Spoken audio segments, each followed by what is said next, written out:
ETV ప్రేక్షకులకి నమస్కారం. Triple X agents of శుభమస్తు కార్యక్రమానికి స్వాగతం. ఈనాడు శుభమస్తు కార్యక్రమంలోని గ్రహఫల వంశంలో గ్రహాల యొక్క స్థితిగతులు, వాటి యొక్క శుభాశుభ ఫలితాల గురించి పరిశీలిద్దాం. అలాగే రోజు 12 రాశుల వారికి ఏ సంఖ్యలు కలిసి వస్తాయి, రంగుల యొక్క ప్రాధాన్యత, ఏ దేవతల్ని పూజించాలి, ఎటువంటి దేవతాస్తుతులు పఠించాలి, ముఖ్యంగా 12 రాశుల వారు ఈరోజు చేపట్టవలసినటువంటి కార్యక్రమాలు ఏమిటో కూడా పరిశీలిద్దాం. ముందుగా నేటి పంచాంగ వివరాలు. శ్రీ జైనామ సంవత్సరం భాద్రపద మాసం, దక్షిణాయనం, వర్ష ఋతువు. ఈరోజు భాద్రపద బహుళ విద్యా ప్రయత్నాలకి పనికి వస్తుంది. అలాగే వారం సోమవారం లేదా బుధవారం.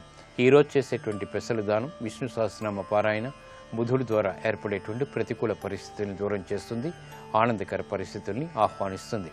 ఇక ఈరోజు నక్షత్రం ఉత్తరాభాద్ర నక్షత్రం. ఈ ఉత్తరాభాద్ర నక్షత్రం శని నక్షత్రం అయినప్పటికీ కూడా చాలా మంచి నక్షత్రం. ఉత్తరాభాద్రలో చేపట్టేటువంటి కార్యక్రమాలు సంపూర్ణమైనటువంటి విజయాల్ని కలిగిస్తాయి. అలాగే ఉత్తరాభాద్ర నక్షత్రంలో ఈరోజు పుట్టేటువంటి వారికి దోషం లేదు, శుభప్రదమైనది.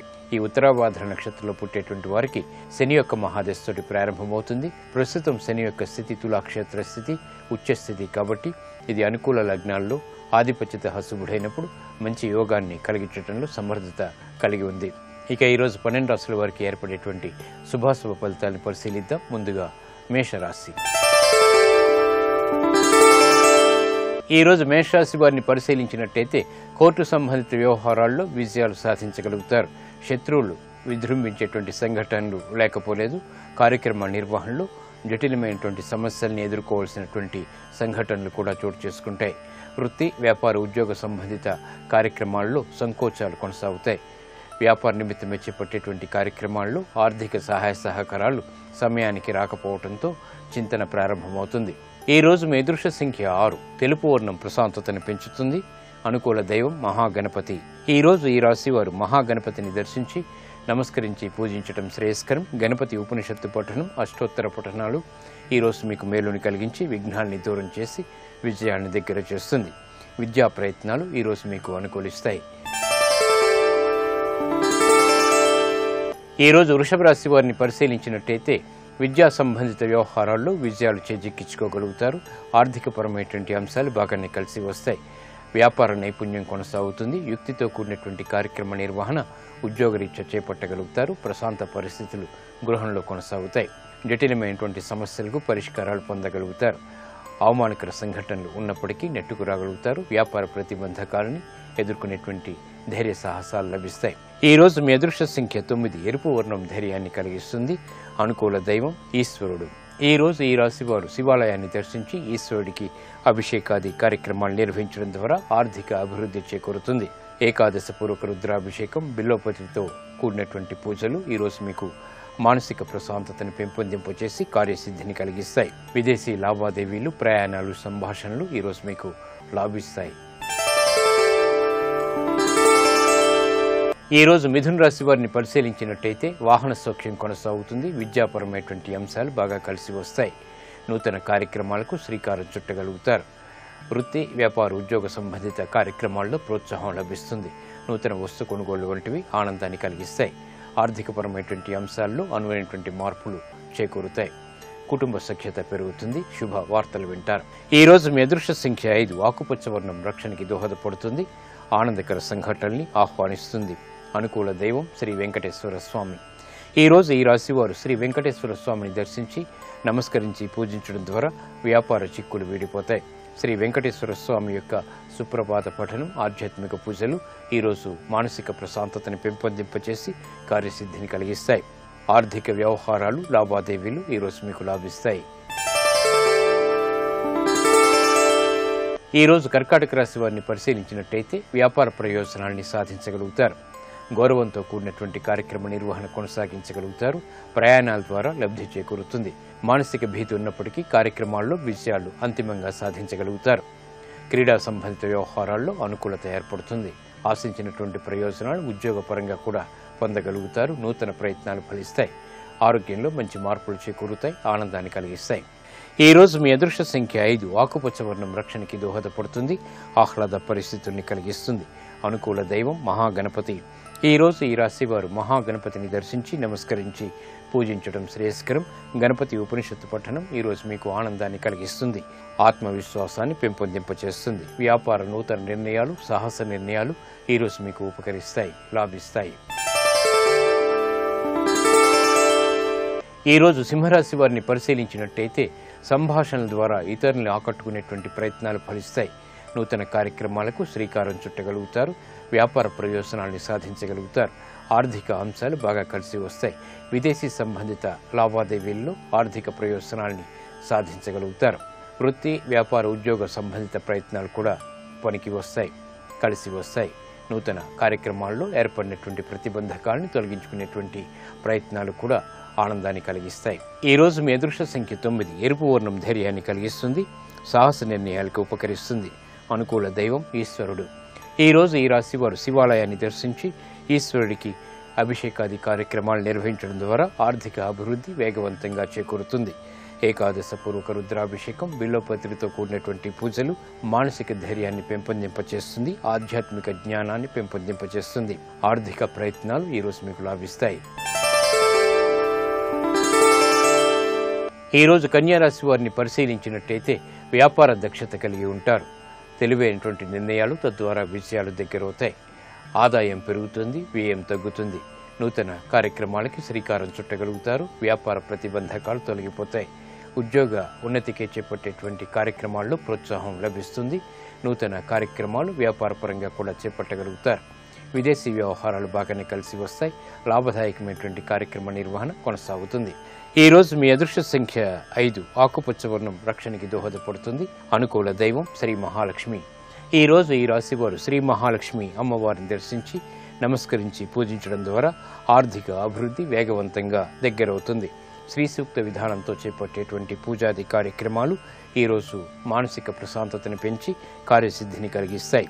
ఆర్థిక ప్రయత్నాలు, లావాదేవీలు, సంభాషణలు ఈరోజు మీకు లాభిస్తాయి. ఈరోజు తులారాశి వారిని పరిశీలించినట్టయితే ఆరోగ్య విషయంలో జాగ్రత్తలు పాటించాలి. అధిక ఖర్చులు ఉక్కిరిబిక్కిరి చేస్తాయి. విదేశీ సంబంధిత వ్యవహారాలు మాత్రం కలిసి వస్తాయి. విద్యాపరమైనటువంటి కార్యక్రమాల్లో చిక్కులు ఏర్పడడంతో సమస్యలు జటిలమవుతాయి. నూతన కార్యక్రమాలు ఉద్యోగరీత్యా చేపట్టినప్పటికీ అంతిమంగా ఆలస్యంగా విజయాలు చేజిక్కించుకోలేకపోతారు. వృత్తి, వ్యాపార, ఉద్యోగ సంబంధిత కార్యక్రమాల్లో జాగ్రత్తతో కూడినటువంటి నిర్ణయాలు తప్పనిసరి. ఈరోజు మీ అదృష్ట సంఖ్య 9. ఎరుపు వర్ణం ధైర్యాన్ని కలిగిస్తుంది. అనుకూల దైవం లక్ష్మీ నరసింహస్వామి. ఈరోజు ఈ రాశివారు లక్ష్మీ నరసింహస్వామిని దర్శించి నమస్కరించి పూజించడం ద్వారా ప్రతికూల పరిస్థితుల్ని దూరం చేసుకోగలుగుతారు. లక్ష్మీ నరసింహస్వామికి చేసేటువంటి ఆధ్యాత్మిక పూజలు ఈరోజు మీకు మనోధైర్యాన్ని కలిగిస్తుంది. ప్రతికూల పరిస్థితుల్ని ఎదుర్కొనేటువంటి శక్తి సామర్థ్యాలని కలిగిస్తుంది. ఉద్యోగ పునఃప్రయత్నాలు ఈరోజు మీకు లాభిస్తాయి. ఈరోజు వృశ్చిక రాశి వారిని పరిశీలించినట్టయితే ఆర్థికపరమైనటువంటి అంశాలు బాగా కలిసి వస్తాయి. వ్యాపార లాభాలను గడించగలుగుతారు. యుక్తితో కూడినటువంటి కార్యక్రమ నిర్వహణ కొనసాగుతుంది. మానసిక ధైర్యం పెరుగుతుంది. దూకుడు నిర్ణయాల ద్వారా విజయాలు సాధించగలుగుతారు. కార్యక్రమ నిర్వహణలో నైపుణ్యం కొనసాగుతుంది. యుక్తితో కూడినటువంటి కార్యక్రమ నిర్వహణ వ్యాపారపరంగా కొనసాగుతుంది. కుటుంబ సభ్యులతో ఆనందంగా గడపగలుగుతారు. వ్యాపార ప్రతిబంధకాలు తొలగిపోతాయి. ఈ రోజు మీ అదృష్ట సంఖ్య 5. ఆకుపచ్చ వర్ణం రక్షణకి దోహదపడుతుంది. అనుకూల దైవం శ్రీ మహావిష్ణువు. ఈ రోజు ఈ రాశి వారు శ్రీ మహావిష్ణువుని దర్శించి నమస్కరించి పూజించడం శ్రేయస్కరం. విష్ణు సహస్రనామ పారాయణ ఈరోజు మీకు బాగా ఉపకరిస్తుంది, మనశ్శాంతిని కలిగిస్తుంది. విదేశీ సంబంధాలు, లావాదేవీలు, ప్రయాణాలు ఈరోజు మీకు లాభిస్తాయి. ఈ రోజు ధనుసు రాశి వారిని పరిశీలించినట్టయితే వ్యాపారపరమైనటువంటి నిర్ణయాల్ని త్వరితగతిని తీసుకోగలుగుతారు. ఉద్యోగ ప్రతిబంధకాలని ఎదుర్కోగలుగుతారు. ఆర్థికపరమైనటువంటి చిక్కులు ఉన్నప్పటికీ నెట్టుకు రాగలుగుతారు. కుటుంబ వ్యవహారాలు సానుకూలం. ప్రయాణాల విషయంలో జాగ్రత్తలు పాటించాలి. రాజకీయపరమైనటువంటి లబ్ధికే చేపట్టేటువంటి కార్యక్రమాలు మాత్రం కలిసి వస్తాయి. విద్యాపరమైనటువంటి విషయాలు అనుకూలం. ఈ రోజు మీ అదృష్ట సంఖ్య 2. తెలుపు వర్ణం ప్రశాంతతను పెంచుతుంది. ప్రతికూల పరిస్థితుల్ని దూరం చేస్తుంది. అనుకూల దైవం ఈశ్వరుడు. ఈ రోజు ఈ రాశివారు శివాలయాన్ని దర్శించి ఈశ్వరుడికి అభిషేకాది కార్యక్రమాలు నిర్వహించడం ద్వారా అష్టమ బృహస్పతి ద్వారా ఏర్పడేటువంటి చిక్కులు దూరం అవుతాయి. ఈశ్వర అభిషేకం ఈరోజు మీకు మేలుని కలిగిస్తుంది. ఆరోగ్య పరీక్షలు ఈరోజు మీకు మేలుని కలిగిస్తాయి. ఈరోజు మకర రాశి వారిని పరిశీలించినట్లయితే ఆహ్లాద పరిస్థితుల్ని గృహంలో ఆహ్వానించగలుగుతారు. శుభవార్తలు వింటారు. స్నేహితుల ద్వారా లబ్ధి చేకూరుతుంది. గౌరవ మర్యాదలు ఇనుమడింపచేసేటువంటి కార్యక్రమ నిర్వహణ కొనసాగించగలుగుతారు. మానసిక ఉల్లాసం కలిగి ఉంటారు. నూతన వస్తు ప్రాప్తి ఏర్పడుతుంది. వృత్తి, వ్యాపార, ఉద్యోగ సంబంధిత కార్యక్రమాల్లో ప్రాధాన్యత పెరుగుతుంది. స్నేహితుల ద్వారా లబ్ధి చేకూరుతుంది. ఆశించినటువంటి ప్రయోజనాల్ని వెంటనే పొందగలిగేటువంటి శక్తి సామర్థ్యాలు లభిస్తాయి. ఈ రోజు మీ అదృష్ట సంఖ్య 9. ఎరుపు వర్ణం ధైర్యాన్ని కలిగిస్తుంది. అనుకూల దైవం మహాకాళి. ఈ రోజు ఈ రాశి వారు మహాకాళి అమ్మవారిని దర్శించి నమస్కరించి పూజించడం శ్రేయస్కరం. మహాకాళి అమ్మవారికి చేసేటువంటి ఆధ్యాత్మిక పూజలు, కుంకుమాది అర్చనాది కార్యక్రమాలు ఈరోజు మీకు మనోధైర్యాన్ని పెంచి విజయాన్ని దగ్గర చేస్తుంది. ఆత్మవిశ్వాసం పెరుగుతుంది. వ్యాపార విస్తరణలు వంటివి ఈరోజు మీకు లాభిస్తాయి. ఈరోజు కుంభరాశి వారిని పరిశీలించినట్టయితే కోర్టు సంబంధిత వ్యవహారాల్లో జాగ్రత్తలు పాటించాలి. నూతన కార్యక్రమాలను వెంటనే ప్రారంభించలేకపోతారు. కుటుంబ వ్యవహారాల్లో చిరు సమస్యలు తలెత్తుతాయి. మానసిక ప్రశాంతత కరువయ్యేటువంటి సంఘటనలు ఉన్నప్పటికీ నెట్టుకు రాగలుగుతారు. నూతన కార్యక్రమాల విషయంలో జాగ్రత్తలు పాటించాలి. ఆర్థికపరమైనటువంటి క్రమశిక్షణ లోపిస్తుంది. వృత్తి, వ్యాపార, ఉద్యోగ సంబంధిత కార్యక్రమాల్లో సమస్యలు జటిలమయ్యేటువంటి సంఘటనలు లేకపోలేదు. ఈ రోజు మీ అదృష్ట సంఖ్య 3. పసుపు వర్ణం త్వరితగతిని శుభాన్ని కలిగిస్తుంది. అనుకూల దైవం ఆంజనేయ స్వామి. ఈ రోజు ఈ రాశి వారు ఆంజనేయ స్వామిని దర్శించి నమస్కరించి పూజించడం ద్వారా ప్రతికూల పరిస్థితులు మటుమాయమవుతాయి. ఆంజనేయ స్వామికి చేసేటువంటి తమలపాకు పూజలు, భక్తి శ్రద్ధలతో చేసేటువంటి ఆధ్యాత్మిక కార్యక్రమాలు మనోధైర్యాన్ని పెంచి గ్రహ ప్రతికూలతని తోరించేస్తుంది. స్థిరాస్తి విక్రయాలు ఈరోజు మీకు లాభిస్తాయి. ఈరోజు మీనరాశి వారిని పరిశీలించినట్టయితే ఆరోగ్య విషయంలో జాగ్రత్తలు పాటించాలి. ఆకస్మిక ఖర్చులు ఉక్కిరిబిక్కిరి చేస్తాయి. అయోమయ పరిస్థితులు వృత్తిరీత్యా ఉన్నప్పటికీ నెట్టుకు రాగలుగుతారు. వ్యాపార ప్రాధాన్యతని సంతరించుకునేటువంటి అంశాలు మాత్రం ఆనందాన్ని కలిగిస్తాయి. గృహ ఉపయోగ కార్యక్రమాల్ని ప్రారంభించగలుగుతారు. క్రీడా సంబంధిత వ్యవహారాల్లో విజయాలు సిద్ధిస్తాయి. విదేశీ లావాదేవీలు కలిసి వస్తాయి. ఆరోగ్య విషయంలో జాగ్రత్తలు పాటించాలి. ఈ రోజు మీ అదృష్ట సంఖ్య 2. తెలుపు వర్ణం ప్రశాంతతని పెంచుతుంది. అనుకూల దైవం సుబ్రహ్మణ్య స్వామి. ఈ రోజు ఈ రాశి వారు సుబ్రహ్మణ్య స్వామిని దర్శించి నమస్కరించి పూజించడం ద్వారా ఆర్థికపరమైనటువంటి వ్యవహారాల్లో అనిశ్చితి తొలగిపోతుంది. ఆరోగ్య రక్షణ ఏర్పడుతుంది. విద్యా ప్రయత్నాలు ఈ రోజు మీకు లాభిస్తాయి. గణపతి యొక్క ఆరాధన ఉత్తమ ఫలితాన్ని కలిగిస్తుంది. బుద్ధి సూక్ష్మతని, ఐశ్వర్యాన్ని ప్రసాదించడంలో గణపతి చాలా సమర్థత కలిగి ఉన్నటువంటి దైవం. మరి ఈ గణపతి యొక్క ఆరాధన ఇంకా ఎటువంటి ప్రయోజనాలను కలిగిస్తుందో పరిశీలిద్దాం. గణపతి సమస్త విద్యలకు, బుద్ధికి అధిపతి. లక్ష్మీదేవితో ఉన్న గణపతిని పూజించడంలోని ఉద్దేశ్యం ధనప్రాప్తితో పాటు దాన్ని సద్వినియోగం చేసేటువంటి బుద్ధి కూడా లభించాలని. నిజానికి ఊరికే ధనం సంపాదించి ఏమీ ఉపయోగం ఉండదు. సద్వినియోగం చేయగలిగినటువంటి ఆలోచన ఉంటేనే అది సార్థకమవుతుంది. పరబ్రహ్మ ఒక్కడే అయినా త్రిమూర్తులుగా మనం గుర్తిస్తాం. అలాగే 33 కోట్ల దేవతలున్నా గణపతి స్థానం విశేషమైనది. ఏ శాస్త్రీయ కార్యక్రమమైనా, లౌకికమైన పూజాదులైనా సర్వప్రథమంగా పూజలందుకునేటువంటి గౌరవం గణపతికే దక్కుతుంది. సనాతన ధర్మాన్ని అనుసరించే వారెవరైనా సరే వ్యక్తిగతంగా గాని సమిష్టిగా గాని వినాయక పూజ చేయకుండా ఉండరు. కారణం ఏ కార్యమైనా నిర్విఘ్నంగా పూర్తి చేయటానికి గణపతి కృప తప్పనిసరి అని మన సనాతన గాఢ విశ్వాసం. గరిగతో పూజిస్తే గణేశుని కుబేరునిలా ధనవంతులవుతారు. పేలలతో కనుక ఈ మహాదేవుణ్ణి పూజించినట్టయితే కీర్తి, బుద్ధి తీక్షణత, మేధాశక్తి లభిస్తాయి. సహస్రమోదకాలతో మహాగణపతిని పూజిస్తే ఏ కోరికైనా నెరవేరుతుంది. మహాగణపతిని నేతితో తడిసినటువంటి సమిధ హోమం చేస్తే సమస్తము ప్రాప్తిస్తుంది. ఇలా గణపతిని ఆరాధించడం ద్వారా ఆశించినటువంటి ఫలితాలన్నీ కూడా వెనువెంటనే మనకి లభిస్తాయి. ఇప్పుడు ఆరోగ్యం, ఆయుర్వేద అంశంలో ఆయుర్వేద వైద్య విశేషాలు తెలుసుకుంటారు. నమస్కారం. ఈనాటి శుభమస్తు కార్యక్రమంలో ఆరోగ్యం ఆయుర్వేదం శీర్షికన పేను కొరుకుడు సమస్యను తగ్గించుకోవడానికి ఆయుర్వేదంలో ఉండేటువంటి మార్గాల గురించి తెలుసుకుందాం. మామూలు భాషలో పేను కొరుకుడు అంటారు, కానీ పేనుకిని ఈ సమస్యకి కూడా ఎటువంటి సంబంధం లేదు. ఇదేంటంటే ఒక రకమైనటువంటి ఫంగల్ ఇన్ఫెక్షన్ అన్నమాట. అంటే ఫంగస్ జాతి ఇన్ఫెక్షన్ ఉండడం వల్ల తలలో వచ్చేటువంటి సమస్య. తలలో అక్కడక్కడ జుట్టు మొత్తం అంతా రాలిపోయి నున్నగా అయిపోతుంది. ఆ భాగంలో అంటే అసలు వెంట్రుక మూలం కూడా కనిపించకుండా ఉంటుందన్నమాట. ఈ సమస్య కొంచెం తీవ్రం అయిపోయినట్టయితే కనుక కనుబొమ్మలు కూడా రాలిపోవడం, కనుబొమ్మల దగ్గర కూడా ఖాళీగా తెల్లగా నున్నగా అయిపోవడం అనేటువంటి జరుగుతూ ఉంటుంది. ఇటువంటి సమస్య ఉన్నప్పుడు దాన్ని తగ్గించుకోవడానికి ఒక ఆయుర్వేద తైలాన్ని తయారు చేసుకునే విధానం గురించి మాట్లాడుకుందాం. ఇప్పుడు ఈ తైలం తయారు చేసుకోవడానికి కొన్ని మూలికలు కావాలి. ఆ మూలికల్లో మనం మొట్టమొదటి చెప్పుకోవాల్సినటువంటిది ఏంటంటే కరంజ. ఈ కరంజ అనేటువంటిది సంస్కృతం పేరు, తెలుగులో దీన్ని కానుగాని కానీ గానుగాని కానీ అంటూ ఉంటారు. ఈ కరంజ బీజాలు అంటే ఈ కానుగ గింజల్ని మనం ఔషధంగా వాడుకోవాలి. ఈ గింజలకి ఈ పేనుకొరుకుడు సమస్యను తగ్గించేటువంటి గుణం చాలా చాలా ఎక్కువగా ఉంటుంది. కరంజ బీజాలని అంటే ఈ గింజలని మెత్తటి చూర్ణంలాగా చేసేసి పక్కన పెట్టించుకోండి. దీంతో పాటుగా మనకు కావాల్సినటువంటి తర్వాత మూలిక ఏంటంటే మందార ఆకులు. ఈ మందార ఆకులకు కూడా పేనుకొరుకుడు సమస్యను తగ్గించేటువంటి గుణం చాలా బాగుంటుంది. మందార ఆకులను తీసుకొచ్చి ముద్దలాగా నూరేసుకోవాలి. తర్వాత తీసుకోవాల్సినటువంటి మూలిక వేప ఆకులు. ఈ వేప ఆకులకు కూడా తలలో ఉండేటువంటి ఫంగల్ ఇన్ఫెక్షన్ తగ్గించి మళ్ళీ అక్కడ జుట్టు బాగా మొలిచేలాగా చేసేటువంటి గుణం చాలా బాగుంటుంది. చక్కగా లేతగా ఉండేటువంటి ఆకులను తీసుకొచ్చి వాటిని కూడా బాగా కడిగి ఒక ముద్దలాగా నూరుకోవాలి. ఓం ఆంజనేయాయ నమః. ఓం మహావీరాయ నమః. సరోవరం అంటే లక్ష్మీస్థానం. ఆ పద్మముల యందు లక్ష్మీదేవి ఉంటుంది. అటువంటి సరోవరాలు, అన్ని సరోవరాలు కనపడుతుంటే నిజంగా కంటికి ఎంత అందంగా ఉంటుంది. పైగా అందులో కన్నెలేడి పిట్టలు, హంసలు ఇవన్నీ ఈదుతున్నాయి.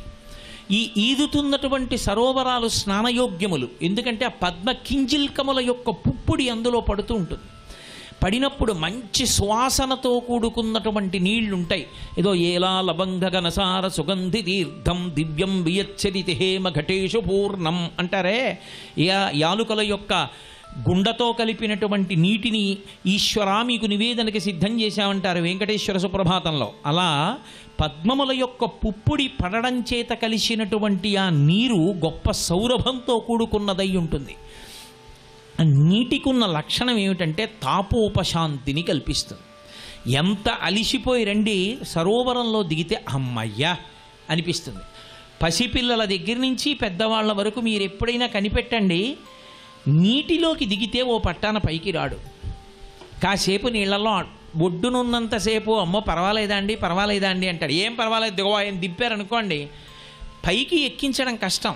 స్నానం చేసి పైకి ఎక్కడవు. కాసేపు ఆ నీళ్లలో నిలబడి ఆటలు పాటలు సంతోషం మునకేయడం పైకి లేవడం ప్రతి వాళ్ళల్లోనూ బాల్యచీష్టితం వచ్చేస్తుంది. అది మనసుని రంజింపచేస్తుంది. బాహ్యమునందు సరోవరములు ఎంత అందంగా ఉంటాయో ఈ లంక యందు కూడా సరోవరములు ఉంటాయి. ఏమిటవన్నీ భోగస్థానములు. ఒక్కొక్క ఇంద్రియంతో ఒక్కొక్క సుఖాన్ని అనుభవిస్తున్నప్పుడు ఒక్కొక్క తాపం తీరుతూ ఉంటుంది. ఏదో నాకో మధుర పదార్థం తినాలని ఉందనుకోండి, ఆ మధుర పదార్థం తెచ్చి నాలుక మీద పెట్టుకోగానే నాకు కలిగినటువంటి భోగోపశాంతి వలన కలిగినటువంటి సుఖానుభూతి చేత నేను తాపోపశాంతిని పొందాను. అదో సరోవర స్నానం. అలా ఈ కంటితో నేను ఒకటి చూడాలని కోరుకున్నప్పుడు ఆ కంటితో నేను దాన్ని చూసి ఆనందపడిపోయి నా మనసు తన్మయత్వాన్ని పొంది తాపోపశాంతిని పొందడం ఒక సరోవర స్నానం. ఎక్కడున్నాయి ఆ సరోవరాలన్నీ? ఇక్కడే ఉన్నాయి. కాబట్టి ఆ లంకాపట్టణం ఎంత అందంగా ఉంది అంటే హంస కారండవాకీర్ణాః వాపీ పద్మోత్పలాయుతాః అక్రీడాన్ వివిధాన్ రమ్యాన్ వివిధాంశ్చ జలాశయాన్. అంతేనా? సంతతాన్ వివిధై వృక్షై సర్వర్తు ఫలపుష్పితై ఉద్యానాని చ రమ్యాని దదర్శ కపికుంజరః. హనుమ చూస్తున్నారు నిలబడి లంకాపట్టణంలో ఉండేటటువంటి వైభవాన్ని. సంతతాన్ వివిధై వృక్షై సర్వర్తు ఫలపుష్పితై. ఒక్కొక్క ఋతువులో ఒక్కొక్క చెట్టు పుష్పిస్తుంది, పుష్పించి ఫలిస్తుంది. ఆ ఋతువు వచ్చినప్పుడు మీరు చెప్పక్కర్లేదు ఆ చెట్టుకి, ఈ ఋతువు వచ్చింది నువ్వు ఈ పని చేయి అని ప్రబోధం అక్కర్లేదు. అక్కర్లేకుండా అది పుష్పిస్తుంది. వసంత ఋతువు వచ్చిందనుకోండి, మామిడి చెట్లు అన్నీ పూత పూస్తాయి. పూత పూసి అన్ని పిందెలు పెడతాయి. అన్ని పిందెలు పెట్టి కాయలతో వంగి మంచి పళ్ళు పండుతాయి. ఒక్కొక్క ఋతువునందు ఒక్కొక్క పండు వస్తుంది. ఏ ఏ ఋతువుల యందు ఏ ఏ చెట్లు పుష్పిస్తాయో ఫలిస్తాయో అవన్నీ అక్కడ ఉన్నాయి లంకాపట్టణంలో. కాబట్టి మీరు ఒక సంవత్సరంలో ఒక ప్రత్యేక కాలంలో లంకాపట్టణంలోకి వెడితే ఈ ఋతువులో పండే చెట్లేవి ఇంట్లో లేవండి అనడానికి ఏమి ఉండదు. ఆ లంకాపట్టణంలో ఎప్పుడు విరగబూసి కాసినటువంటి చెట్లు కొన్ని ఉంటాయి. అంటే ఏ ఏ ఋతువుల యందు ఏ ఏ ఫలములు వస్తాయో ఆ చెట్ల యొక్క సమూహములు లంకాపట్టణంలో అన్నీ ఉన్నాయి. సీతాఫలాలు వచ్చే కాలానికి సీతాఫలాల చెట్లు, మామిడికాయలు కాసే వేళటికి మామిడి చెట్లు, సపోటాకాయలు కాసే వేళటికి సపోటా చెట్లు, జామకాయలు కాసే వేళటికి జామ చెట్లు. ఏ ఋతువునందు ఏ చెట్టు పుష్పించి ఫలించాలో అవన్నీ కూడా లంకాపట్టణమునందు విరివిగా నాటపడి ఉన్నాయి. అవన్నీ కూడా పుష్పించి ఫలిస్తూ ఉంటాయి. దీని ఎందు రెండు కారణములు. అసలు ఋతువుతో సంబంధం అక్కర్లేదు రావణాసురుడికి. ఎందుకో తెలుసా? రాక్షసత్వం అన్న మాటకు అర్థం అదే. పరమేశ్వర శాసనాన్ని తిరగరాశాడు. భగవంతుని యొక్క శాసనము ధర్మచక్ర స్వరూపంగా కాలచక్రంగా తిరుగుతూ ఉంటుంది. ఈ కాలచక్రం తిరగడంలో ఎవరి యొక్క ప్రమేయం ఉండదు. ఆ కాలము తిరుగుతున్నప్పుడు ఋతువు వచ్చేస్తుంది. ఋతు సుదర్శన కాల పరమేష్ఠీ పరిగ్రహ అని కదా విష్ణు సహస్రం. కాలం వెళ్ళిపోతూ ఉంటే ఆయా ఋతువుల యందు ఋతుధర్మముగా ప్రకాశిస్తుంది. ఇప్పుడు ఆశ్వయుజ మాసం నడుస్తోంది. ఇప్పుడు మబ్బు తెల్లగా ఆకాశంలో కొంగల బారులో వెళ్ళిపోతుంటాయి. దీనికి ముందున్న ఋతువులో నల్లటి మబ్బులు వెడుతుంటాయి, వర్షధారలు పడతాయి. ఏ ఋతువు ఎలా ఉండాలో అలా ఉంటుంది. కానీ రావణాసురునికి ఉన్నటువంటి ఉద్ధతి ఎటువంటిది అంటే ఆయన ప్రకృతిని ఆయన శాసనం చేస్తాడు. అసలు బాలకాండలో మహర్షులందరూ చెప్పుకుని బాధపడింది అదే. నైనం సూర్య ప్రతిపతి వార్ష్వే వాతిన మారుత చలోర్మిమాలీతం దృష్ట్వా సముద్రోపి నకంపతే అని చెప్పారు వాళ్ళు. చతుర్ముఖ బ్రహ్మగారితో మాట్లాడుతూ రావణాసురుడు సముద్రం దగ్గరికి వెళ్ళి నిలబడతాడు. ఇంకంతే, తరంగములు రావు, భయం వాటికి. ఏమో వెళ్ళి కాళ్ళకి తగిలితే ఏమంటాడో, ఎందుకు వచ్చిన గొడవ, సముద్రం సరోవరంలా అయిపోతుంది. అలా వెళ్ళిపోతూ ఇలా పైకి చూస్తాడు. ఇక సూర్యుడు ప్రకాశించకూడదు, గ్రీష్మ ఋతువు అయినా సరే. అలా చూస్తాడు. వాయువు గట్టిగా వీచడానికి వీల్లేదు. పరమాత్మ శాసనం ప్రకారం ప్రవర్తించవలసిన పంచభూతములు తనకి వశవర్తులయ్యేట్టుగా చేసుకున్నాడు. అంతటి తపశ్శక్తితో నిలబడ్డాడు. కానీ దాన్ని ధర్మానుష్ఠానానికి వినియోగించలేదు. కాబట్టి ఇప్పుడు పరమేశ్వర శాసనాన్ని తిరగరాశాడు. తిరగరాసి దాన్ని అమలు చేసుకుంటూ వెడుతున్నవాడు. అందుకనే ఆయన అలా గవాక్షంలోకి వచ్చి చూసి ఆ ఋతువునందు ఆ చెట్టు ఫలించాలి అనుకుంటే ఇప్పుడు ఇక్కడ వసంత ఋతువు ఉండాలని కూడా కోరి మామిడి చెట్లు కాసేట్టు చేయగలడు. కాబట్టి సంతతాన్ వివిధై వృక్షై సర్వర్త ఫలపుష్పితై ఉద్యానాని చ రమ్యాణి దదర్శ కపికుంజర. ఏమి లంకాపట్టణంలోనేనా? ఇక్కడ లేవు. సీతాఫలాలు నిజానికి బయట ఉన్నాయా? ఇక్కడున్నాయి. సీతాఫలాలు వచ్చే వేళ అయింది, ఎక్కడైనా బుట్టలు అమ్ముతున్నారేమో చూద్దురు అంటారు. లేకపోతే మామిడికాయలు వచ్చేటటువంటి వేళ వచ్చిందనుకోండి, 365 రోజులు మామిడికాయల ఊరగాయలు ఉండాలి ఇంట్లో అన్న ఉద్దేశంతో ఊరగాయలు పెట్టుకోవడానికి అన్ని పనులు మానుకుని ఊరగాయ పెట్టుకోవట్లా. ఎక్కడెక్కడ ఎప్పుడెప్పుడు ఏ ఋతువులో ఏవి దొరుకుతున్నాయనేటటువంటి విషయాన్ని కాలప్రవాహమునందు గుర్తుపట్టి వాటిని తెచ్చుకుని అనుభవించి భోగించి సంతోషించి ఉపశాంతి పొందేటటువంటి లక్షణముతో కూడుకున్నటువంటి వ్యవస్థ బాహ్యమునందు కాంచనలంకలో కాదు, ఇందులోనే ఉంది యథార్థమునకు. కాబట్టి సంతతాన్ వివిధై వృక్షై సర్వత్వ ఫలపుష్పితై ఉద్యానాని చ రమ్యాణి దదర్శ కపికుంజర. మహానుభావుడు స్వామి హనుమ సాక్షి మాత్రంగా దీన్నంతటినీ కూడా గమనిస్తున్నారు. ఆ శరీరము, మనస్సు, దాని ఆట, దాని ఉద్ధతి గమనిస్తున్నారు. లోకంలో చూడండి, అసలు మనసుకి వశవర్తి అయ్యున్నంత కాలం సుఖదుఖాలు. మనసుని తాను పరిశీలించడం మొదలెట్టాడు అనుకోండి, అదో పెద్ద తమాషా కింద కనపడడం మొదలెడుతుంది. ఎన్ని ఆలోచనలు చెప్తుంటావే, ఎంత ఆడుతుంటావు, ఎంత ఎగురుతుంటావు, ఎంత దూకుతుంటావు, ఎన్ని ఉద్వేగాలు, ఎన్ని మళ్ళీ ఆ కిందకి దిగిపోయినటువంటి స్థితులు, ఎన్ని చోట్ల పొంగిపోతూ ఉండడాలు, ఎన్ని చోట్ల కుంగిపోతూ ఉండడాలు అని పరిశీలనంగా తన మనసుని తాను చూసి నవ్వుకుంటూ ఉంటాడు యోగి. అదిగో ఆ స్థితిలో ఉన్నారు. అందుకే మీరు వాంగ్మయాన్ని పరిశీలిస్తే పెద్దలైన వారి వాంగ్మయం అంతటా కూడా మీకు ఒక విషయం కనపడుతుంది. అసలు వాళ్ళు దేంతో మాట్లాడతారంటే తన మనసుతో తాను మాట్లాడుకుంటారు. ఆ మనసు మాట విందనుకోండి, మంచి పనులు చేసిందనుకోండి, మన సాయంత మంచిదనివే అంటారు. ఆ మనసు అక్కర్లేని వాటి జోలికి ఎడుతోందనుకోండి, మనసా ఎప్పటికే నీ యొక్క ఉద్ధతి తగ్గేది, అక్కర్లేని వాటిల్లో తిప్పుతున్నావు కదే మనసా అంటారు. త్యాగరాజస్వామి వారి కీర్తనల్లో తన మనసు మీద తాను చేసుకున్న కీర్తనలు మీకు ఎన్ని కనబడతాయో. శంకర భగవత్పాదుల వంటి మనస్తత్వశాస్త్రవేత్త ప్రపంచంలో ఇంకొకడు లేడు. అసలు మనసు గురించి శివానంద లహరిలో అంత అద్భుతమైనటువంటి శ్లోకాలు చేశారు శంకరులు. కాబట్టి యోగి తన మనసుని తాను సాక్షిగా చూస్తూ ఉంటాడు, లొంగడు మనసు చెప్పిన ప్రతిదానికి. బుద్ధి చేత నిర్ణయించుకుంటూ ఉంటాడు, ఇది చెప్పిన మాట వినచ్చా వినకూడదా అని. కానీ కొంతకాలానికి ఆ మనసు ఏమైపోతుందంటే వశవర్తి అయిపోతుంది. ఈయన చెప్పినా వినడరా, మనం మంచి చెప్తే పోయే అని. అది సాత్వికమైపోవడం. కాబట్టి అలా సాక్షిగా చూస్తున్నారు. చూస్తూ బాహ్యంలో ఆలోచించినప్పుడు లంకాపట్టణంలో అన్ని ఋతువులలో ఫలించేటటువంటి పుష్పించేటటువంటి చెట్లు కనపడుతున్నాయి. ఆ స్వామి చూసి ఒక మాట అంటారు, పాలితాం రాక్షసేంద్రేణ నిర్మితాం విశ్వకర్మణ ప్లవమానామివాకాశే దదర్శ హనుమాన్పురీం.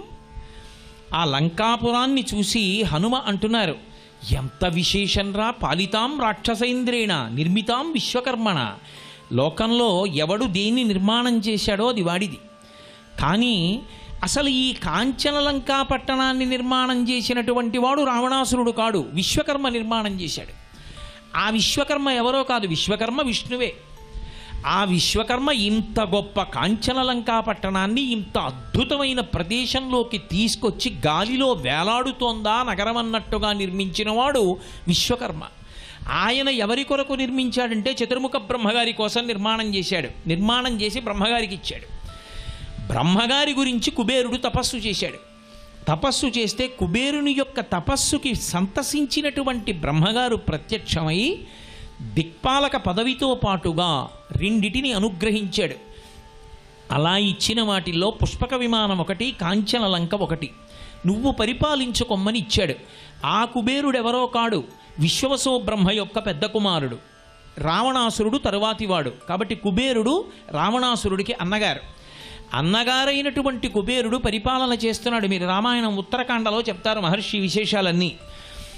ఆ కుబేరుడు లంకాపట్టణాన్ని పరిపాలన చేస్తుండేవాడు. ఆయన పరిపాలన చేసిన కాలంలో ధర్మానుష్ఠాన తత్పరులైన వాళ్ళు, మంచి వాళ్ళందరూ లంకలో ఉన్నారు. తరువాతి కాలంలో కైకసి కుమారుడైనటువంటి రావణాసురుడు రాక్షసులకి ఆలవాలంగా ఒక పట్టణం ఉండాలని కోరుకుని రాక్షసుల యొక్క ప్రబోధం మేరకి లంకాపట్టణాన్ని స్వాధీనం చేసుకోవాలని కాంచన లంక బయటికి వచ్చి నిలబడి అన్నగారికి సందేశం పంపించాడు, నేను నీ తమ్ముణ్ణి రావణాసురుణ్ణి వచ్చాను, లంక విడిచిపెట్టమని.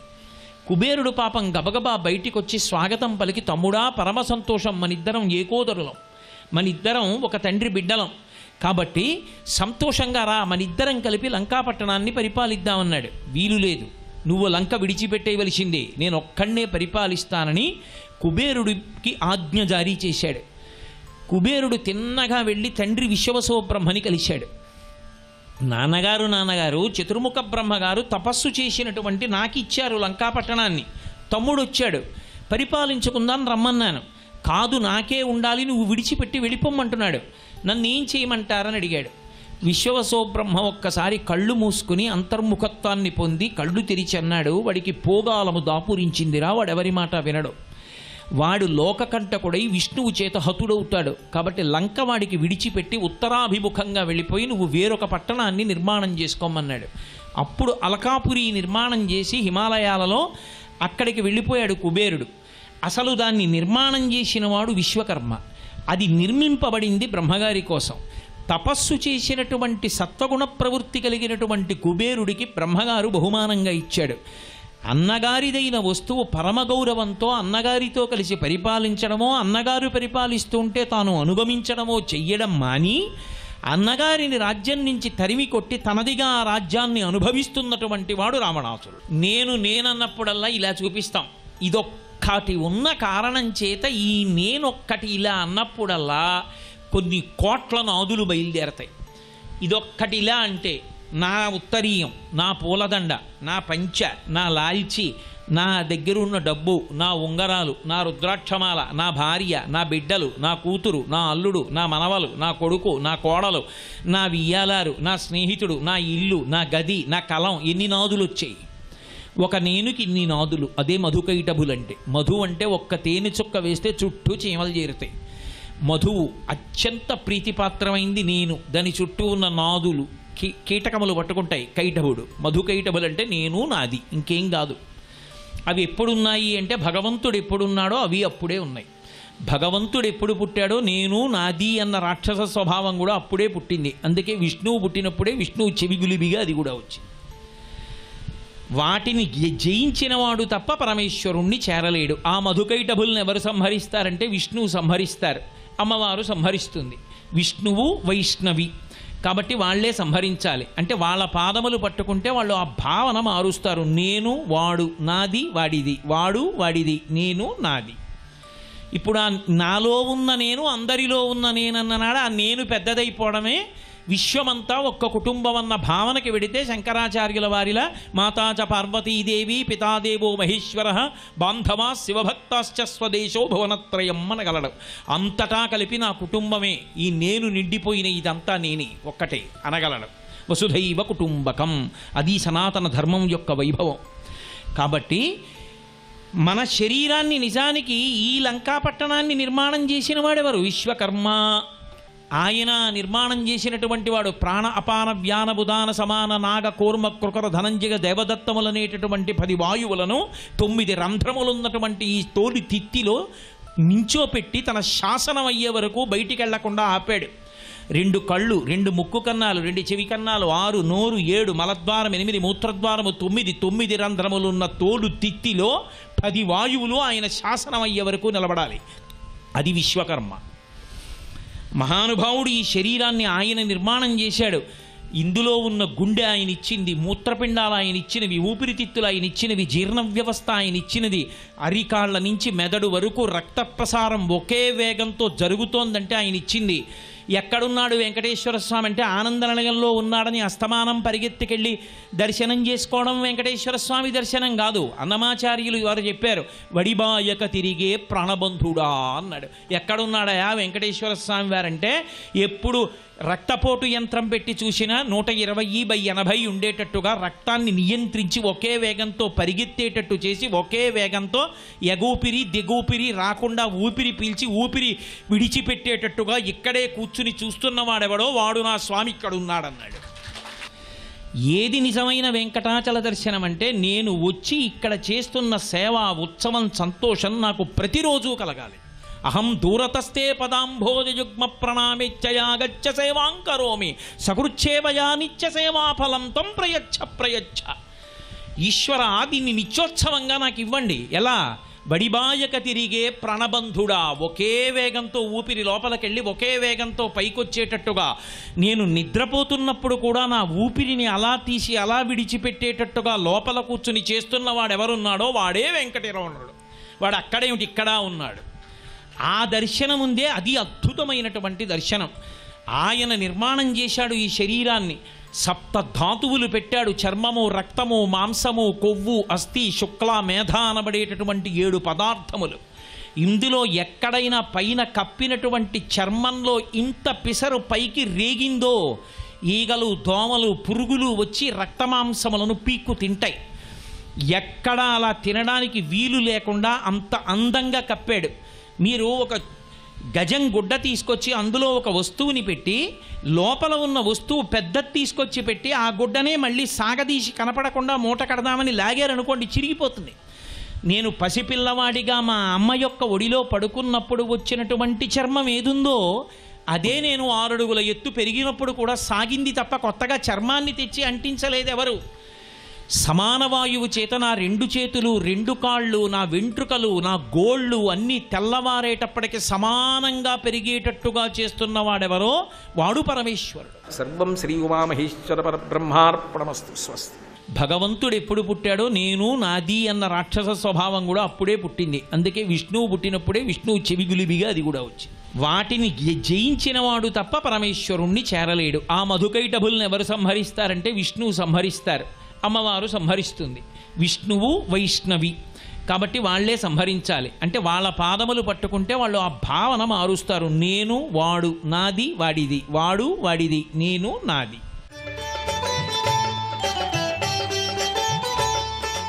ఈ పేను కొరుకుడు సమస్య ఉన్నప్పుడు ఏంటంటే మన లోపల అంటే రోగ నిరోధక శక్తులు కొన్ని మార్పులు అవి వస్తూ ఉంటాయి.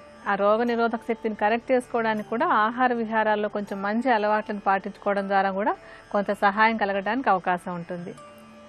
అలాగే మనం తయారు చేసుకున్నటువంటి ఔషధంలో కావాల్సిన మూలికల గురించి మాట్లాడుకున్నాం కదా, ఇప్పుడు తయారు చేసే విధానం గురించి కూడా చెప్పుకుందాం. మనం తీసుకున్నటువంటి వేప ఆకులు, గానుగ గింజలు, మందార ఆకులు మూడింటిని కూడా 50-50 గ్రాముల పరిమాణంలో తీసుకోవాలి.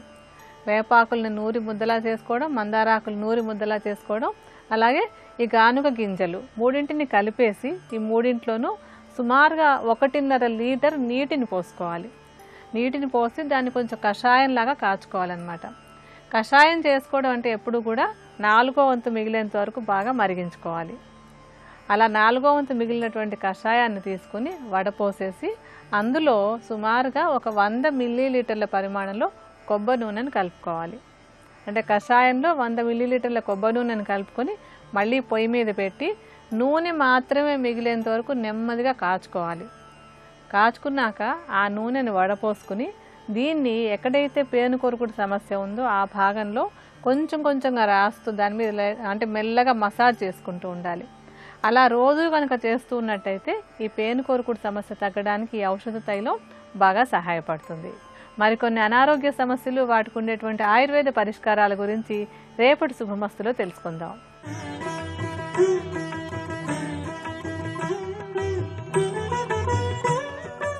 త్రిబుల్ ఎక్స్ డిటర్జెంట్ సోప్ శుభమస్తు కార్యక్రమంలో శుభయోగం శీర్షికకి స్వాగతం. ఈ శీర్షికన రత్నధారణ ప్రయోజనాలు అనే అంశం గురించి పరిశీలిద్దాం. జ్యోతిష శాస్త్ర రీత్యా నవగ్రహాలు దోషయుక్తమై ఉన్నటువంటి తరుణంలో నవగ్రహాలకు సంబంధించిన నవరత్న ధారణ చేయటం ద్వారా చక్కటి అనుకూల ఫలితాలను పొందవచ్చు. నవరత్నాలు ధారణ చేయలేనటువంటి సమయంలో నవరత్నాలకు సంబంధించిన ఉపరత్నాలను ధారణ చేయటం ద్వారా కూడా నవరత్న ధారణ వల్ల కలిగే అన్ని ప్రయోజనాలను పొందవచ్చని రత్నశాస్త్రంలో వర్ణించటం జరిగింది. రత్నశాస్త్రంలో నీలానికి ఉపరత్నంగా భావించే తృణమణిని ధారణ చేయటం ద్వారా నీలధారణ వల్ల కలిగే అన్ని ప్రయోజనాలను పొందవచ్చని, శని యొక్క పరిపూర్ణమైనటువంటి అనుగ్రహాన్ని పొందవచ్చని శాస్త్రాలలో వర్ణించటం జరిగింది. ఆంగ్ల భాషలో నీలానికి ఉపరత్నంగా భావించే ఈ తృణమణిని యాంబర్ అనే పేరుతో పిలుస్తారు. ఈ తృణమణి బంగారు రంగులో కానీ, పసుపు రంగులో కానీ, నలుపు రంగులో కానీ లభిస్తుంది. తృణమణి మనకు లభించేటప్పుడు వాతావరణంలో ఏర్పడే మార్పుల వల్ల బుడిపెలు, బీటలు ఉండి లభిస్తుంది. అయితే తృణమణిని తైలంలో ఉంచి వేడి చేయటం ద్వారా ఈ బుడిపెలను, బీటలను తొలగింపజేసుకోవచ్చు. తృణమణిని చేతిలో ఉంచి రుద్దినట్లయితే విద్యుత్ శక్తి ఏర్పడుతుందని రత్నశాస్త్ర వచనం. అదేవిధంగా దుమ్మును ఆకర్షించే ప్రత్యేకమైనటువంటి లక్షణం ఈ తృణమణికి ఉంది. తృణమణికి విశేషమైనటువంటి ఔషధ గుణాలు కూడా ఉన్నాయి. అయోడిన్ లోపం వల్ల ఏర్పడేటటువంటి వ్యాధులను నివారింపజేసేటటువంటి శక్తి సామర్థ్యాలు తృణమణి ధారణకు ఉన్నాయని చెప్పి రత్నశాస్త్రంలో వర్ణించడం జరిగింది. తృణమణిని ధారణ చేసినట్లయితే ఏలినాటి శని, అష్టమ శని, అర్ధాష్టమ శని దశలలో శని యొక్క పరిపూర్ణమైనటువంటి అనుకూలతను పొందవచ్చు. శారీరక శ్రమ, అలసటను తగ్గింపజేసి శరీరంలో చైతన్య శక్తిని పెంపొందింపజేయటానికి, కుటుంబ సభ్యుల మధ్య ఉన్నటువంటి విభేదాభిప్రాయాలను తొలగింపజేసి కుటుంబంలో చక్కటి అన్యోన్య వాతావరణాన్ని పెంపొందింపజేయటానికి కూడా నీలానికి ఉపరత్నంగా భావించే తృణమణి ధారణ ఎంతగానో సహకరిస్తుంది. అలాగే వృత్తి, ఉద్యోగ, వ్యాపారాలలో శ్రమకు తగినటువంటి ఫలితాలను పొందటానికి, అదేవిధంగా అన్ని కార్యాలలో ఫలితం చెయ్యిదాకా వచ్చి జారిపోతున్నటువంటి తరుణంలో పరిపూర్ణంగా ఫలితాన్ని పొందటానికి కూడా నీలానికి ఉపరత్నమైనటువంటి తృణమణి ధారణ ఎంతగానో సహకరిస్తుందని రత్నశాస్త్రంలో వర్ణించటం జరిగింది. తృణమణిని ఏ విధంగా ధారణ చేయాలి? తృణమణిని ధారణ చేసే సమయంలో ఏ నెలలోనైనా సరే శనివారం నాడు శివాలయానికి వెళ్ళి పరమేశ్వరుడికి నల్ల నువ్వులు పాలలో కలిపి ఆ పాలతో అభిషేకం చేసి పరమేశ్వరుడి యొక్క పూజలో తృణమణిని ఉంచి ఆ తర్వాత ధారణ చేసినట్లయితే చక్కటి అనుకూల ఫలితాలు ఏర్పడతాయని, శని యొక్క పరిపూర్ణమైన అనుగ్రహాన్ని పొందవచ్చని, సంఖ్యాశాస్త్ర రీత్యా అదృష్ట సంఖ్య 8గా ఉన్నటువంటి వారు ఎవరైనా సరే తృణమణి ధారణ చేసినట్లయితే జీవితంలో సర్వతోముఖాభివృద్ధిని సాధించవచ్చని రత్నశాస్త్రంలో వర్ణించడం జరిగింది. ఇంకా రత్నధారణకు సంబంధించిన మరిన్ని ఆసక్తికరమైన విశేషాంశాలను గురించి వచ్చే బుధవారం శుభమస్తు కార్యక్రమంలో శుభయోగం శీర్షికన తెలుసుకుందాం. రేపటి శుభమస్తు కార్యక్రమంలో శుభయోగం శీర్షికన కళలు, వాటి ప్రభావాలు అనే అంశం గురించి పరిశీలిద్దాం.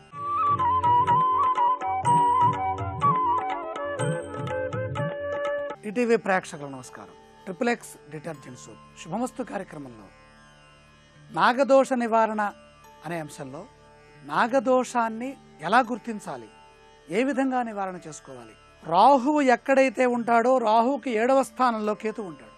ఆయన అర్ధగాయం మహావీరం, కేతువేమో పలాశ పుష్ప సంకాశం తారకా గ్రహమస్తకం రౌద్రం రౌద్రాత్మకం ఘోరం తంకేతం ప్రణమామ్యహం.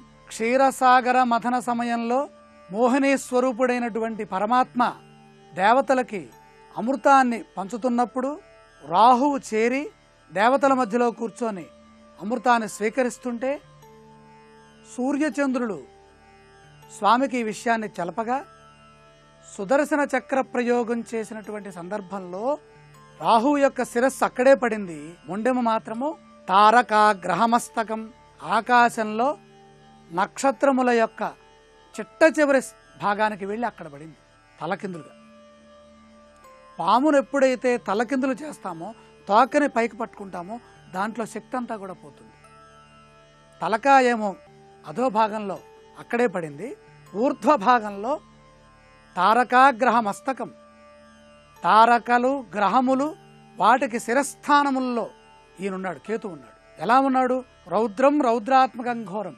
మధ్యలో ఈ అమృతము యొక్క బిందువు కంఠము నుండి శరీర భాగంలోకి జారుతున్న సన్నివేశంలో సుదర్శన చక్ర ప్రయోగం చేయటం వల్ల ఆ మొండెము ఈ అమృతాన్ని అందుకుంటోంది, ఆకర్షిస్తోంది. ఆకర్షించడం చేత చాలా రౌద్రంగా ఉన్నది. ఆ మధ్యలో ఆ సుదర్శన చక్రము యొక్క శక్తిని స్వామి అలాగే ఉంచేశారు. ఇది పురాణ సంబంధమైనటువంటి అంశం. ఇక జ్యోతిషంలోకి వస్తే రాహుకేతుల మధ్య 180 డిగ్రీల యొక్క దూరం ఉంటుంది. రాహు కదిలితే అక్కడ కేతు కూడా కదులుతాడు. ఇక్కడ రాహు కదిలితే అమృత ప్రభావం చేత తన మిగిలిన శరీర భాగం కూడా దానంతట అదే కదులుతూ ఉంటుంది. మధ్యలోనే శూన్యం ఉన్నది. ఈ శూన్యస్థితినే కాలసర్పదోషము అన్నారు. కాలాన్ని బంధిస్తూ ఉంటుంది. తల ఒకచోట, తోక ఒకచోట ఉండి, అంటే ఉదాహరణకి మేషంలో రాహువు, తులలో కేతు ఉంటే మేష ప్రభృతి తుల పర్యంతం వృషభ మిథున కర్కాటక సింహ కన్యా రాశి వరకు కూడా నాగబంధమై ఉంటాయి, కాలసర్పయుతమై ఉంటాయి. కాలసర్ప దోషంలో ఉంటుంది కాలచక్రం అంతా. ఈ లోపల కనుక గ్రహాలుంటే అదంతా కాలసర్పాన్ని పొందుతుంది. సర్పము అంటే ప్రయాణిస్తున్నటువంటి, చెరుస్తున్నటువంటి ఆకాశ కాలస్వరూపం అది. ఇదే రాహుదోషం, ఇదే కేతు దోషం, ఇదే నాగదోషం. ఈ కాలసర్ప విషయాలు ఏ విధంగా ఉంటాయి, ఎలా బాధిస్తాయి, వాటి నుంచి ఎలా బయటపడాలి, రేపటి శుభమస్తు కార్యక్రమంలో పరిశీలన చేద్దాం. ఇప్పుడు ఆరోగ్యం యోగా అనే శీర్షికన అనారోగ్య సమస్యల నివారణకే ఉపకరించే కొన్ని యోగాసనాలని పరిశీలన చేద్దాం. సైనసైటిస్ నివారణకు ఉపకరించే ఊర్ధ్వ దండాసనం. సైనసైటిస్ సమస్య వల్ల ముక్కు, గొంతు, చెవుల్లో ఇబ్బందికర పరిస్థితులు ఏర్పడతాయి. సైనసైటిస్ సమస్య ఉన్న వారికి తరచూ జలుబు వస్తుంది. ముక్కు నుంచి నీళ్లు కారుతుంటాయి, చెవులు దిబ్బడ వేస్తుంటాయి, గొంతు నొప్పి కూడా ఉంటుంది. దీని నివారణకు ఊర్ధ్వ దండాసనం ఉపకరిస్తుంది. నేలపై వెల్లకిలా పడుకుని సర్వాంగాసనం వేసి 2 కాళ్లను ఎల్లాకారంలో ఉంచాలి. 2 చేతుల్ని తల వెనుక భాగంలో పెట్టాలి. నడుమును బాగా వంచాలి. ఈ స్థితిలో ఉండగలిగినంతసేపు ఉండాలి. ఈ ఆసన సాధన వల్ల శ్వాసకోశ వ్యవస్థ, చెవి, ముక్కు, గొంతులో ఉండే కండరాలు ఉత్తేజితమై సైనసైటిస్ సమస్యకు పరిష్కారం లభిస్తుంది.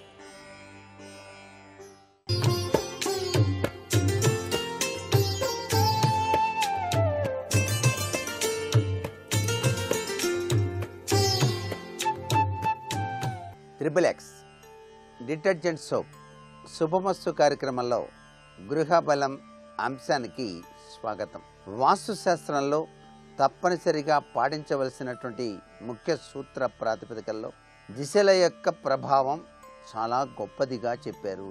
దశను బట్టి దిశ, దిశను బట్టి దశ అనేటువంటి సూత్రం కూడా మనం గుర్తు తెచ్చుకోవాలి. అందుచేత దిశా తత్వ సిద్ధాంతం వాస్తుశాస్త్రంలో అత్యధిక ప్రాధాన్యతను సంతరించుకున్నది. కాబట్టి వాస్తు పురుషుని యొక్క అనుగ్రహ కటాక్ష వీక్షణాలు ఆ గృహంలో ఆ ఇంటి యజమాని యొక్క నివసించేటువంటి దిశను బట్టి ఉంటాయి అని. చాలామంది ఇటీవల కాలంలో గృహాన్ని కట్టుకుంటున్నారే కానీ రాజవీధి అనేటువంటి విషయాన్ని మర్చిపోతున్నారు. రాజవీధిలో గృహ నిర్మాణం చేసినప్పుడు వీధి ఎటువైపు ఉంటే అటువైపే సింహద్వారం పెట్టాలి. అలా కాకుండా అందరికీ కూడాను తూర్పు దిశ చాలా మంచిదన్నారండి, అందుచేత మేము తూర్పు వైపే పెట్టాం. రాజవీధి వైపు ఆ యొక్క సింహద్వారం పెట్టకుండా కట్టేటువంటి సూత్ర ప్రాతిపదికలు కనిపిస్తున్నాయి. ఈ విషయంలో కూడా చాలా జాగరూకత వహించాలి ప్రతి ఒక్కరూ కూడా. ప్రతి ఒక్కరికి కూడా తూర్పు దిశ బ్రహ్మాండం అనుకుంటే ఎట్లా? ఎటువైపు అయితే రాజవీధి ఉందో ఆ వైపు మాత్రమే సింహద్వారం పెట్టేటువంటి సాంప్రదాయ లక్షణాన్ని పాటించి తీరాలి. అయ్యా మా రాజవీధి ఇటువైపే ఉంది, ఉత్తరం వైపు, అయినప్పటికీ తూర్పు మంచిదన్నారు కదా అని చెప్పేసి తలం తీసుకెళ్ళి వీపు వైపు పెడితే చాలా తప్పు అవుతుంది అనేటువంటి విషయాన్ని కూడా గుర్తెరగాలి ఇక్కడ. అయితే దానికి సంబంధించినటువంటి వాస్తు శాస్త్ర పరిజ్ఞాన రీత్యా కొన్ని మార్పులు చేర్పులు చేసుకొని ఆ ఇంట్లో నివసించడంలో తప్పు లేదు. కానీ ఇక్కడ వాస్తు శాస్త్రంలో గొప్ప విషయాలు రెండు ఉన్నాయి. వాస్తు, జ్యోతిష్యం, ఈ రెండు శాస్త్రాల్లోనూ ముఖ్యమైనటువంటిది దిశలే. ఈ రెండు శాస్త్రాల్లో కూడా దిశలకి ఎక్కువ ప్రాధాన్యత ఇచ్చారు. 4 ఉపదిశలు, మొత్తం 8 దిక్కులుగా మనకు వాస్తు శాస్త్రంలో చెప్పడం ఉంది. ఆ 8 దిశలు, వాటికి సంబంధించినటువంటి గ్రహాలు, ఆ యొక్క గ్రహాల రీత్యా ఎవరు ఏ దిశలో ఉంటే బాగా కలిసి వస్తుంది అనేటువంటి విశేషాంశ తత్వం కూడా మనకు వాస్తు శాస్త్రంలో చెప్పడం జరిగింది. అలాగే పేరులో పెన్నిధి అని చెప్పేసి పేరును బట్టి కూడాను ఎవరు ఎటువైపు గనక నివసిస్తే ఆ వ్యక్తి పురోభివృద్ధిలోకి వస్తాడు అని చెప్పేసి కూడా మనకు వాస్తు శాస్త్రం తెలియజేసింది. ఏది ఏమైనప్పటికీ ఒక్కొక్క దిశకు ఒక్కొక్క అధిపతి ఉంటాడు. ఆ అధిపతి యొక్క ప్రభావం ఆ గృహ యజమాని పైన తప్పనిసరిగా ప్రసరింపబడి తీరుతుంది సుమా అని చెప్పేసి కూడా తెలుసుకోవాలి. పేరులో పెన్నిధిలో వర్గుల యొక్క ప్రభావం చాలాసార్లు మనం ఈ గృహబల రీత్యా చెప్పుకున్నాం. వర్గును బట్టి ఇల్లు కట్టుకోండి, యారాలావా అలా కొన్ని వర్గులు ఉన్నాయి. ఆ పేర్లలో మొదటి అక్షరం ప్రకారం వారు ఆ దిశలో ఇల్లు గనక కట్టుకున్నట్లయితే చాలా చక్కటి యోగవంతమైన ప్రభావంతో జీవిస్తారని కూడా చెప్పుకున్నాం. ఇక జ్యోతిష్య శాస్త్రానికి వాస్తు శాస్త్రానికి అవినాభావ సంబంధం ఉన్నది కాబట్టి జ్యోతిష్య శాస్త్రంలో ముఖ్యమైనటువంటి దిశ తూర్పు దిశగానే చెప్పారు. ఎందుకంటే సాక్షాత్తు ఆ యొక్క సూర్య భగవానుడు ఉదయించేది తూర్పు దిశ నుంచే. జయ సదా సవితృమండల మధ్యవర్తి నారాయణ సరసిజాసన సన్నివిష్ట కేయూరవాన్ మకర కుండలవాన్ కిరీటి హరిహర ఉపద్రుత శంఖచక్ర అంటూ ఉదయాన్నే ఇంటి యజమాని తూర్పు దిశలో తిరిగి అర్ఘ్యప్రదానం గనక చేసినట్లయితే ఆ ఇంటిలో నివసించే అందరూ కూడాను చక్కటి ఆరోగ్యప్రదమైనటువంటి జీవితాన్ని గడుపుతారు అని శాస్త్రం. అందుచేతనే ఉషోదయ కిరణాలను చూస్తూ నమస్కృతాంజలు ఘటించి ఓం సవిత్రే నమః అనేటువంటి మంత్రంతో గనక సూర్యోపాసన చేసేటువంటి ఇంటి యజమానికి ఆ గృహం దేదీప్యవంతమైనటువంటి ప్రభావాన్ని కలిగింపచేస్తుందని శాస్త్రం. ఇది అందరూ పాటించేటువంటి విధి విధానమే. అసలు ఇంటిల్లిపాది సూర్య నమస్కారాల్ని గనక అలవాటు చేసుకుని నిత్యం గనక చేసినట్లయితే సర్వే సర్వత్రా సుఖప్రదమైన జీవితాన్ని గడుపుతారు. ఆరోగ్యం భాస్కరాదిచ్చేతన్నారు. కాబట్టి ఇంటిలోకి వెలుతురు అనేటువంటిది ప్రముఖ పాత్ర వహిస్తుంది. కాబట్టి వాస్తుశాస్త్రంలో తూర్పు వైపు ఉన్నటువంటి కిటికీలన్నీ కూడా తెరిచి ఉంచాలి ఉదయాన్నే నిద్ర నుంచి లేవగానే అని చెప్పేసి వాస్తుశాస్త్రం వక్కాణించే చెబుతోంది. ఏది ఏమైనప్పటికీ కూడా దిశల్లో ప్రథమ స్థానాన్ని పొందించి తూర్పు దిశే అయినప్పటికీ ఈ తూర్పు దిశకు అధిపతి గ్రహం సూర్య భగవానుడు కాబట్టి ఆయన ఆత్మ, ఆరోగ్యం, స్వభావం, రాజ్య ప్రతిష్ట, ప్రభావం, కీర్తి, సౌభాగ్యం, అందరికీ విశిష్టవంతమైనటువంటి ప్రభావాన్ని కలిగించేటువంటి వాడు కాబట్టి సూర్యగ్రహమే ముఖ్యమైనటువంటి కారకంగా ప్రతి ఒక్కరూ కూడా భావిస్తూ ఉంటారు. అందుచేత చాలామంది కూడా తమ గృహాల్ని తీసుకునేటప్పుడు తూర్పు ఈశాన్యం బిట్టు ఉన్నదా లేదా అని చెప్పేసి ఆలోచన చేసేటువంటి సాంప్రదాయం కూడా ఉంది. మరికొన్ని ముఖ్య విషయాలు రేపటి శుభమస్తు కార్యక్రమంలో తెలుసుకుందాం. ఇప్పుడు ఆరోగ్యం యోగా అనే శీర్షికన అనారోగ్య నివారణ కోసం ఉపకరించే యోగాసనాలు ఏమిటో చూద్దాం. సైనసైటిస్ నివారణకు ప్రణామ త్రికోణాసనం కూడా ఉపయోగపడుతుంది. మన రెండు కనుబొమ్మల మధ్య ఆజ్ఞాచక్రం ఉంటుంది. ఇక్కడ 33 రకాల ఎంజైములు ఉత్పత్తవుతాయి. ఈ భాగాన్ని ఉత్తేజితం చేయడం ద్వారా సైనసైటిస్ సమస్య తొలగుతుంది. నేలపై మోకాళ్లపై కూర్చుని తల నేలకు వాంచాలి. మోకాళ్లు ఎత్తి వీపు భాగంపై 2 చేతులతో ప్రణామ ముద్ర ప్రదర్శించాలి. ఈ ప్రణామ త్రికోణాసనం వల్ల సైనసైటిస్ సమస్యకు పరిష్కారం దొరుకుతుంది.